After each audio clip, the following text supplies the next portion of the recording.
যে চারটি জায়গায় গীবত করা ফরজ, এই চারজন ব্যক্তির গীবত করলে আপনাকে আরো সওয়াব দেওয়া হবে। অন্যান্য জায়গায় গীবত করলে আপনার কবিরা গুনাহ হবে। আল্লাহ পাক বলেন, আইয়ুহিব্বু আহাদুকুম আইয়াকুলা লাহমা আখিহি মাইতান ফাকারিহতুম। যদি কোনো ব্যক্তি কারো গীবত করে তাহলে মৃত ভাইয়ের গোশত খাওয়ার সাথে তাকে তুলনা করা হয়েছে। কিন্তু এই চারজন ব্যক্তির গীবত করলে আপনাকে উল্টা সওয়াব দেওয়া হবে।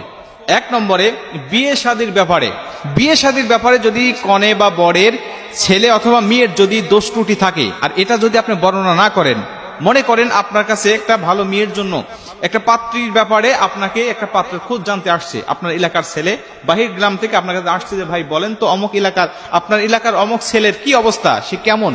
আপনি জানেন সে গাঁজাখোর, সে গাঁজা খায় 3 বেলা, আপনি জানেন সে ভালো না, তার চরিত্র ভালো না, কিন্তু আপনি তাকে বলে দিলেন যে হ্যাঁ তার মতো তো মানুষ হয় না, সে তো আব্দুল কাদের জিলানীর ছোট ভাইয়ের মতো অবস্থা।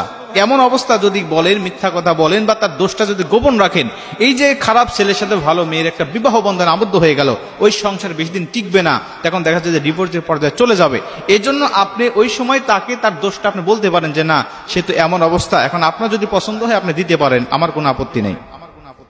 একটি হাদিস থেকে জানা যায় আল্লাহ রাসূল সাল্লাল্লাহু আলাইহি ওয়াসাল্লামের কাছে একজন মহিলা সাহাবী আসলেন, এসে ডাক দিয়ে বলেন, ইয়া রাসূলুল্লাহ, 2 জন সাহাবীর সাথে আমার বিবাহ বন্ধনে আবদ্ধ হওয়ার জন্য প্রস্তাব আসছে, আপনি 2 জনের মধ্যে কাকে সিলেক্ট করেন?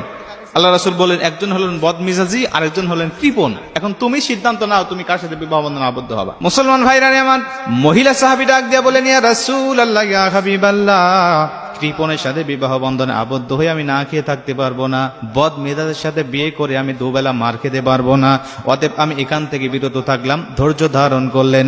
কিছুদিন পরে আরেকটা বিবাহের প্রস্তাব আসলো। আল্লাহ রাসূলকে ডাক দিয়া বললেন, নবীজি এই সাহাবী কেমন আমাকে বলেন তো দেখি। আল্লাহ রাসূল বললেন, এই সাহাবী ঠিক আছে, তার সব দিক দিয়ে ভালো, আমার জানা মতে। সাহাবী তার সাথে বিবাহ বন্ধনে আবদ্ধ হয়ে গেল, সুখে শান্তিতে বসবাস করতে লাগলেন।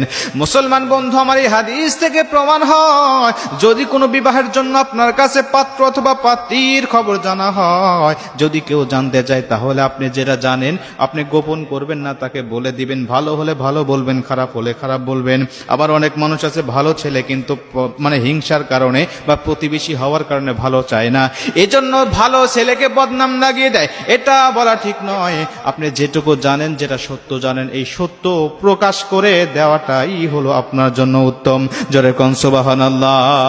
এটা হলো আপনার জন্য উত্তম, আপনি বলে দিবেন, দোষ বললেও আপনার কোনো গুনাহ হবে না। কারণ গীবত, আপনারা জানেন যে গীবত কাকে বলা হয়? কোন ব্যক্তির অগোচরে যদি তার দোষ গুণ সমালোচনা করেন, যেটা তার প্রকাশ্যে করলে সে কষ্ট পাইতো, এমন কথা তার অগোচরে বলাটাকেই গীবত বলা হয়। কিন্তু এই 4টি জায়গায় বললেও কোনো সমস্যা হবে না। 2 নম্বরে আপনি বলতে পারবেন বিচারকের কাছে বা কোনো কাজীর কাছে, আপনার দুজনের বিচার হচ্ছে,